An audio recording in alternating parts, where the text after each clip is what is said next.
โอ้หินนี่แบบนี้เห็นแบบนี้เด้อครับเป็ดเนาะหลังจากนั้นเขาเจ้าสิเนาะ คือลมลุกของกูแบบนั้นนี่ เขาเจ้าก็สิเอาเลือดมาใส่นี่เนาะ นี่คุณออกไปจีบไอ้ดอมขี่เชนไทยเป็นจิตเป็นแต่เป็นกดเป็นวางนะตู่จะลงท้องตู้ปิดตัวจะลงท้องจะเข้าพี่นั่งแกตัวพี่นั่งแกใจแกเป็ดอินมีเป็นฉีเป็นนายสิเป็นเจนแก็บมันเกิดเป็นกระโหลกเป็นช่องให้จับสกีเชนไทย นี่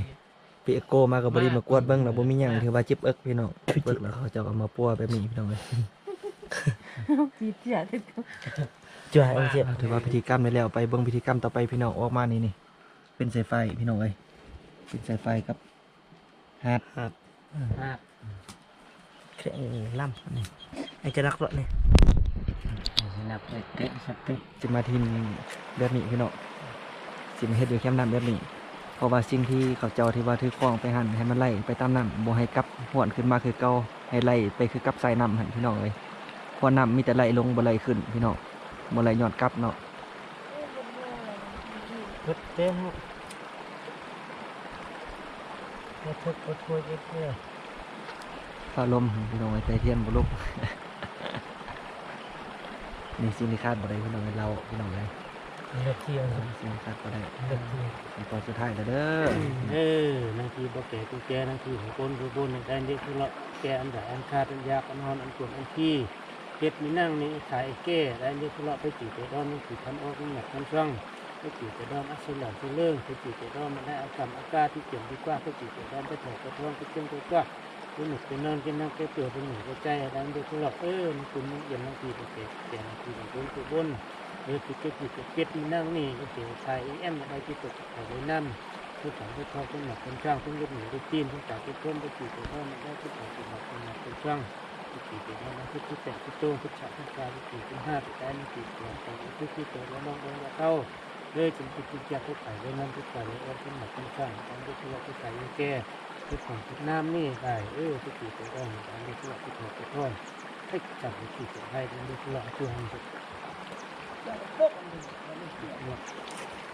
เชื่อนักโลก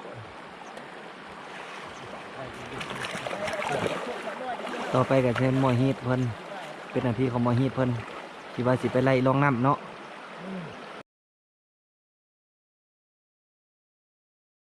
นี่นั่นแกะกว่าเลย พอดีบ่าวสุภาพที่ว่าขึ้นมาเยี่ยมส้มเขาเจ้าเยี่ยมส้มวิถีชีวิตเขาเจ้าพี่น้องถือว่า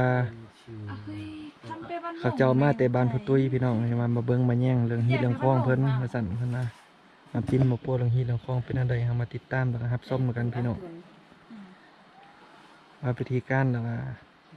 วิธีเขาเจ้าสิเฮ็ดอะไรพี่น้องเอ้ย มาอ่อยเนี่ยชนอาจจะจูน ผู้นี้ก็ถือว่ามาแต่บ้าน ชื่อ มานำเอาหมอฮีทคือผู้นี้เนาะคือไอ้สวดนี่นำหมอฮีทหมอคล้องเพิ่นไปเฮ็ดคอนอยู่บ้านแม่นบ่ โอ้ไทยกับเรามักนั่นแหละ ดังเลยอ่ะลงยูทูบ วิธีชีวิตเด้วิธีชีวิตเฮาเด้ถือว่าละไม้เฮานี้เนาะหรือว่าสมทบไปเฮานี้ถือว่าเอาเหล้าขาวถือว่าเป็นฮีตเป็นข้องตอนฮับแยกฮับพ่นเนาะถือว่าเป็นฮีตข้องประเพณีของ เอาให้มือกล้องได้ปะเนี่ยมือกล้องเอาแล้ว ของละไปเฮาเอาพี่น้องนี่ได้แล้วเด้เว้าสุภาพก็ถือว่าได้แล้ว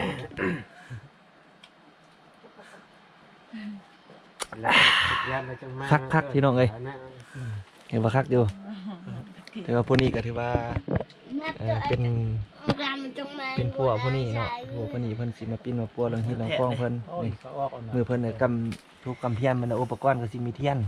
กับไฟพี่น้องหลังจากนั้นก็ปล่อยให้หน้าที่ของหมอฮีดเพิ่นเป็นผู้ดำเนินเนาะมีเฮ็ดคลองนี่ขั้นนี่อนุญาตมีดอกไม้เนาะมีดอกไม้นี่มีสวยเนี่ยห้าคู่แล้วก็มีเงินมันพี่น้องเลยสีถูกมีเทียนแบบนี้นะเฮามาติดตามเบิ่งเงียบๆเบิ่งกันพี่น้องจะเฮ็ดอะไร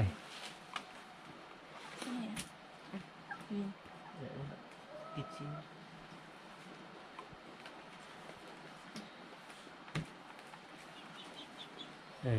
หลอดความหนาวจะเจอสีที่เราได้ดีหลอดกันเช่นนั้นมีหลอดที่นั่งถอดเลือดมันได้คาดได้ดีหลอดสีที่เรามันยัดมันเพื่อนใช้สีที่หลอดเป็นที่หลอดชาที่กันเช่นนั้น ไอ้แกนายกิกนายเคยเสียดเป็นบอล หลังจากผู้เจ็บมันเอายกคันให้หมอฮีดแล้วหมอฮีดก็สิมาไว้เอามาไว้บอลที่ว่าเขาเจ้านับถือพี่น้องก็คือเสาหันพี่น้องเสาหันเป็นเสาเอกที่เขาเจ้านับถือฮีดในคลองคือเขาเห็นตาเดียวให้พี่น้องเอ้ย นี่ไม่จิตได้เพิ่มเลย หลังจากยกคันแล้วเขาเจ้าก็สิได้ยินเราตามฮีดคลองหลังจากหมดเราล็อกนี่ก็สิไปเฮ็ดพิธีต่อ คนเอียดอันนั้น ใครจะขึ้นหลอกที่สุดใครก็สีไปลองเป็นเงินเป็นหุ่นแต่ขึ้นหลอกมันถูกคนล่อตัดสุดท้ายใครมีก็ถึงตัว เชียงไหนก็ยังมีนั่นคือของโลกองค์การนี่น่ะ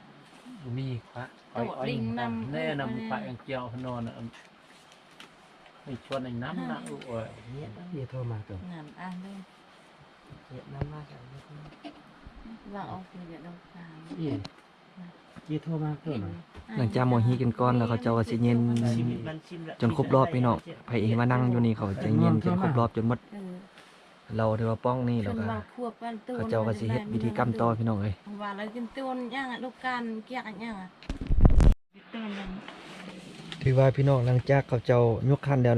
วก็เย็นเราตามฮอบถือว่าหมดพวกนั้นแล้วเขาเจ้าก็สิได้เฮ็ดพิธีกรรมต่อไปเนาะถือว่าหมอฮีดเพิ่นก็สิได้ โทรศัพท์หมดเลย ถือว่าหมอฮีดเพิ่นก็สิได้เป่าเบิ่งเนาะว่าโอ้มันเป็นหยังเป็นย้อนพญาธิบ่หรือว่าเป็นย้อนถึกของถึกหยังเขาบ่ หมอฮีดก็สิได้เบิ่งเนาะตามความเชื่อถือของเขาเจ้าพี่น้องเอ้ย ก็น้อยกุญแจตีเลย แพ็คซีกับบาง มันชัดอยู่ในครัวต้นน่ะไม่เจอกี่นั่นอุ่นเตียวมันว่าต้นน่ะมาที่ต้องแกนางน่ะทำต้นเปลี่ยน แต่เนี้ยสิตะเอาเรา ชื่นทำแบบนี้มันนกแหนบนั่น มีอุปกรณ์หมดเส้น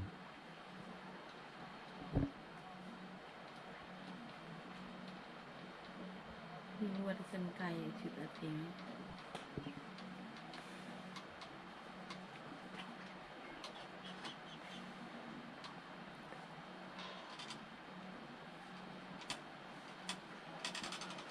ตายมาหาชวนกุญนี่กันหาชวนกุญนี่ เองนี่เลยจะเริ่มทั่วเลย แต่ยอดคำที่เจียงวันนี้ลูกน้อยนี่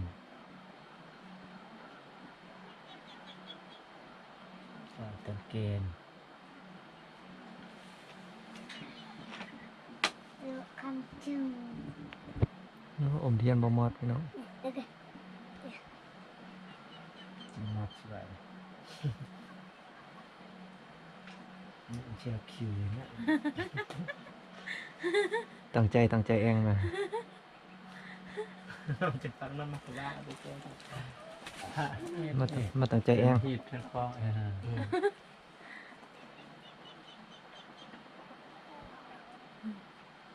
เพื่อนที่ยอมลืมเฉย ลูก ๆ ว่าเรื่องมัน จุดเอ็นนั่นดิการ แต่ว่าต่อเทียนได้ไหมพี่น้องเอ้ย มันนอกเสือประตูน่ะแคมหมอกให้เกียบ เดี๋ยวเราอีกวันแรงกี่น่ะก็ไปเริ่มเองเกินเอาก็ตักสิอีเอง โอ้ยบักประมาอีฮิวมันหนาในชกคือไอ้ยันบักย้อนเจียง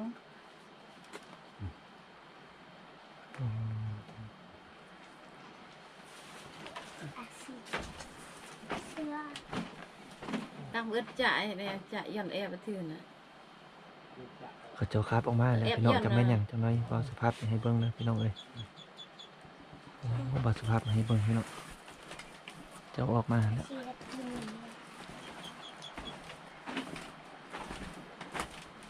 มี ทงเงินไว้ใกล้ๆได้ยาน เงินได้ยังได้เงิน อ๋ออันนี้เป็นตัวออกมาเมื่อกี้บ่อ๋อ มืออยู่มือกระดาษ มันแม่นหยังนะกระดาษออกมา สอนเลยเห็นเจอ cho anh chơi không mẹ บ่เชื่อจะลบหลู่เด้อพี่น้องเอ้ยให้ตามความเชื่อถือเขาเจ้า đây xem lại nào anh kể มัน พูดทุกชื่อจะเป็น thuốc xịt này cả เออโอ้แม่นยังหูพี่น้องเอ้ย kẽ này thì เขาเจ้าคาบออกมาแม่นยังหูพี่น้อง y đây này y quên ngọt anh đồ lình แม่นยังน้องใจเบิ่งดูโอ้ทาร์โอ้ไฟเอ็นบ่โอ้แสดงว่าถือของเขาแท้อันนี้นะเนาะแสดงว่าถือของเขาไฟออกมานี่มีไฟมัดยัง cấp hạt โอ้ไฟมัดกำฮาดคนตีคนซัดดิ bò của mẹ ไฟมัดกำฮาดเนาะโอ้แสดงว่าถือของเขาพี่น้องดูว่าเจ็บมาโดนแล้วไปเอ็กโก้มากับบดีพี่น้องเอ้ย mà khi men mạc thế này มันเด็กไอ้ ไปเอ็กโก้มากับบดีมากวดเบิ่งแล้วบ่มีหยังถือว่าเจ็บเอิกพี่น้องเบิกแล้วเขาเจ้าเอามาปัวแบบนี้พี่น้องเอ้ย จีเจียถึง ช่วยanh chị ถือว่าพิธีกรรมได้แล้วไปเบิ่งพิธีกรรมต่อไปพี่น้องออกมานี่เป็นสายไฟพี่น้องเอ้ยเป็นสายไฟกับฮาด khẽ lăm anh cho đắc rồi này sẽ nạp lại tết sắp tết เป็นพิธีกรรมต่อไปเด้อพี่น้องเด้อ Chị kia ngắn tụi mình chị ôi em ghi chị หลังจากเขาเจ้าเอาของออกจากโต๊ะแล้วเขาเจ้าก็สิมีแตะมาแบบนี้พี่น้องมีเครื่องอ้อยของบานเนาะ anh chạm vào của mình cha anh bạc cũng được เบิ่งนำกันเด้อพี่น้องพิธีกรรมแปลกๆของสาวดอยในชนบทพี่น้องเอ้ยนี่ kìa em ấy chứ หลังจากนั้นเขาเจ้าก็สิเอาของที่ว่าออกจากโต๊ะหั่น kinh cứ ao lại đây để thu เอาของที่ว่าออกจากโต๊ะหั่นมาใส่หม้อเจียไว้พี่น้องหม้อเจียเราเจ้าสิใส่แตะหั่นเอาแล้วมาเบิ่งกันต่อพี่น้องเขาเจ้าสิเฮ็ดแนวใดต่อไป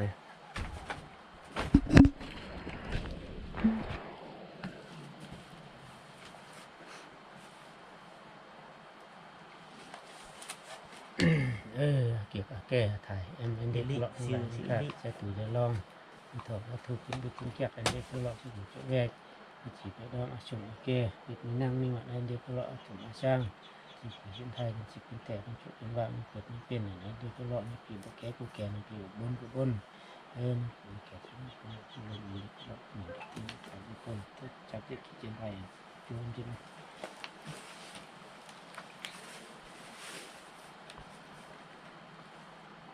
sẽ khảo khảo tin đấy chưa khăn tận để khảo tí như không xếp còn một em này cả โอ้สิได้ขาไก่ทำมันบ่ต่อไปสิได้ขาไก่เนาะพี่น้อง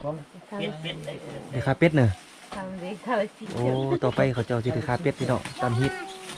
ของเขาเจ้ามาเบิ่ง đẹp xem cả cả nó lên có thai cái gì không nên có chặt cái gì เนี่ยมันภาพจะยองในอยนึงพี่น้องเลยทำมาเบิ่งตะหามาเบิ่งบ่นี่เอาพี่น้องมาเบิ่งพิธีกรรมต่อไปเอาโอ้หินนี่แบบนี้เห็นแบบนี้ได้ขาเป็ดเนาะหลังจากนั้นเขาเจ้าสินี่พี่น้อง ê cái lồng ngực của cô đẹp đâyเขาเจ้าสิเอาเลือดมาใส่นี่พี่น้อง đây như cái lọ cái chỉ cái đòn kỳ trên hai bên chỉ bên tẻ mìnhเป็นวางnó tủ chân lông thôi nếu tôi tủ chân lông thôi cái cao cái năng cái tủ cái năng cái trái cáiเป็ดiniเป็นchỉ cái nai sẽ bị trên kẹpมันเกิดเป็นcái lọ cái máy ăn trong ăn xài ให้จับสกีจินไทยเครื่องเป็ดเลยเด็ดมักแนบใช่ ơi con nào xem Không năm thích cái chụp. thì nó thể thai mình chân đi chứ phải đây biết không phải là cái đằng phải con nào cái chèo ปวดที่หนอกเป็นหนอกมันเจ็บอะไรทางหนอกมีหนาเลยหนาลมไหลต้องทำมันถึง một tí nay chấm đẹp thiêng lẹo อันนี้บ่ได้ อันนี้ใบปลาไอ้มีกล่องเท่ากัน ระดับพันไปเองการออ ไอ้ ก มี นี่ กล่องแต่กล่อง500 เชื นี่ อกทำหนอกยาง 500กล่องน่ะนี่ ยาง กันลองช้อนน่ะระดับ6,000น่ะได้แล้ว ชิมุดตรงว่าเราไม่อายยังเสีย อันนี้จิบเองก็เวทเองลบนี่ลบจบเองเองแพะสิงานมาหมดน่ะบึงน่ะเรือเพิ่นเดแต่มาละ ไอ้มีกุนกรรมกันละ มีกุ้งกำละ มันลายข้องไปหนาไปหนานั่นนั่นกันเยอะนะ อันมีแต่คำในบ่ให้เอาพวกสองคน เป็นจิตของ ว่า เป็ดไก่เอ้ยน่ะไปกงแจ้ไปบักคลองนี่น่ะปลาไม่นาน แต่ว่าพิธีกรรมนี่แต่ว่า ไป เบิ่งขั้นตอนต่อไปเนาะพี่น้องเนาะถือว่าขั้นตอนต่อไปก็สิแม่นเขาเจ้าสิได้มาคั่วเป็ดพี่น้องเอ้ยหลังจากคั่วเป็ดแล้วเขาเจ้าก็สิไปใส่ตะแหล้วหรือว่ากระแตะที่ว่าเขาเจ้าสานมาเมื่อกี้นี้ฮะเนาะใส่หั่นแล้วเขาเจ้าก็สิไปป้าพี่น้องตามความเชื่อถือเขาเจ้าของที่เขาเจ้าใส่มาก็สิเอาไปส่งคืนพี่น้อง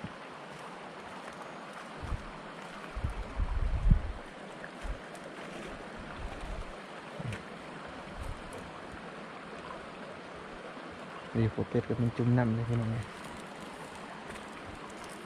จุ่มน้ำมาล้นเลยลกเลย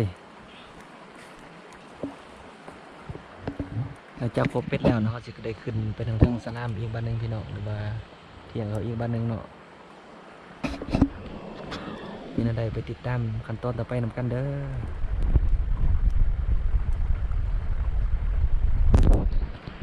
ตอนล่างเป็ดเอาได้เลย หลังจากเขาเจ้าโคเป็ดหันแล้วพี่น้องเขาเจ้าโคเป็ดหันแล้วแล้วเขาเจ้าสีเอามาใส่แต่นี่พี่น้องเลยใส่แต่นี่จะน้อยละมอฮีสิพาไปพี่น้องว่าขั้นตอนใดดอกไปติดตามรับชมกันเด้อพี่น้องจะเฝ้าคนเดินผ่าน นี่ที่อ่าน บรรยากาศอยู่เข้มห้วยพี่น้องโอ้ดิฟิวขนาดพี่น้องเลยในทางภาพบรรยากาศแล้วก็ธรรมชาติพร้อมพี่น้อง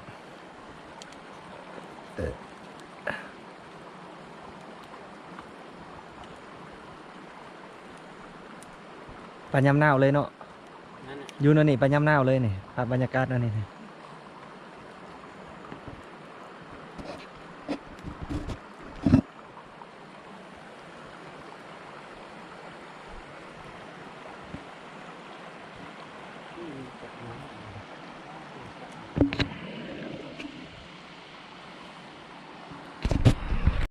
ออกละออกละ นี่พี่น้องอันนี้เป็นพิธีกรรมสุดท้ายแล้วพี่น้องเอ้ยเป็นขั้นตอนสุดท้าย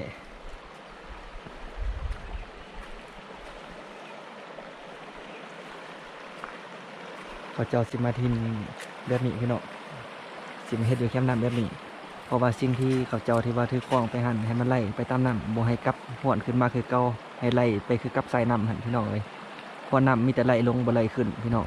บ่ไหลย้อนกลับเนาะ รถเต้นรถทุกรถคุยรถเนี่ย ฟ้าลมพี่น้องไอ้ใจเทียนบ่ลุก นี่สิ่งที่คาดบ่ได้พี่น้องเราพี่น้องเลย รถเที่ยว สิ่งที่คาดบ่ได้ รถเที่ยว ขั้นตอนสุดท้ายแล้วเด้อ นาทีบ่แก่กูแก่นาทีของคนคือคนได้เด็กคือละแก่อันใดอันขาดอันยากอันหอนอันกวนอันขี้เก็บมีนั่งนี่ขายแก่ได้เด็กคือละไปจีไปดอนนี่คือทันออกหนักทันช่องไปจีไปดอนอัศหลังที่เลิ่งไปจีไปดอนมันได้เอากำอากาศที่เกี่ยวดีกว่าไปจีไปดอนไปแถวไปท้องไปเชื่องไปกว่าไปหนุกไปนอนกินนั่งไปเปลือกไปหนุกไปใจได้เด็กคือละมันคุณเย็นนาทีไปแก่นาทีของคนคือบนติดเป็ดมีนั่งนี่ก็เสียชายได้ที่ตกไปเลยนั่นผู้ถังผู้ทอผู้หนักคนช่างผู้ยึดหนีผู้ตีนผู้จ่ายผู้เพิ่มผู้จีบผู้ทอมันได้ผู้ถังผู้หนักคนหนักคนช่างผู้จีบผู้ทอมันผู้แต่ผู้โตผู้ฉาผู้ชายผู้จีบผู้ห้าผู้แต่ผู้จีบผู้แต่ผู้ที่โตแล้วมองลงเข้าเลยจนผู้จีบจะผู้ขายเลยนั่นผู้ขายเลยผู้หนักคนช่างการผู้ที่ว่าผู้ขายยังแก่ผู้ของผู้น้ำนี่ได้ผู้จีบผู้ทอการผู้ที่ว่าผู้ถอดผู้ทอให้จับผู้จีบผู้ให้เป็นผู้ที่ว่าช่วยให้เกินแล้วลูก ต่อไปก็เป็นหมอฮีทเพิ่นเป็นหน้าที่ของหมอฮีทเพิ่นที่ว่าสิไปไล่ลองน้ำเนาะโอ้ถือว่าไล่ลองน้ำไปแล้วพี่น้องถือว่าพิธีกรรมเอาคอออกตัวถือว่าหมดสำนีพี่น้องเฉพาะคลิปนี้ขอลาพี่น้องไปเพียงสำนีเด้อพี่น้องฝากกดไลค์กดแชร์ให้เบาสุภาพด้วยพี่น้องเพื่อเป็นกำลังใจให้เฮ็ดคลิปต่อไปฝากซองในเด้อพี่น้องวิถีชีวิตคลิปนี้ขอลาพี่น้องไปเพียงสำนีพี่น้องคลิปหน้าพอกันไหมขอขอบใจ